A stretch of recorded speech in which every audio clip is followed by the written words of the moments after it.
మహతి సాహితీ కవి సంగమం 6వ వార్షికోత్సవ వేడుకలు కవి సమ్మేళనం 2026 రవీంద్ర భారతి సెమినార్ హాల్లో ఘనంగా జరిగాయి.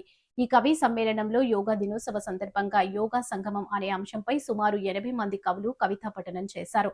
వార్షికోత్సవం సందర్భంగా వ్యవస్థాపక అధ్యక్షుడు డాక్టర్ శ్రీ అడిగొప్పుల సదయ్య 50 మంది కవులను మహతి కవి బ్రహ్మ, మహతి కవి విభూషణ, మహతి కవి భూషణ, మహతి కవిశ్రీ మొదలైన బిరుదులతో సుమారు 30 మంది కవులను శ్రీ పరాభావనామ ఉగాది పురస్కారం, మహతి జీవన సాఫల్య పురస్కారం, మహతి వార్షికోత్సవ పురస్కారం మొదలైన పురస్కారాలతో సుమారు 20 మంది కవులను సన్మానించారు. ఈ వేడుకల్లో మహతి సాహితీ సంస్థ వారి శ్రీ పరాభావనామ ఉగాది కవితా సంకలనం, కవిశ్రీ బిరుద అంకితుడైన శ్యామల సాహితీ సంగ్రామం కవి సమ్మేళనంలో 2 తెలుగు రాష్ట్రాలలో మొండికుంటకు వెన్న తెచ్చిన కవిశ్రీ శ్యామల లింగారెడ్డి కవిశ్రీ బిరుదుతో మురిసిన మొండికుంట డాక్టర్ యశస్వి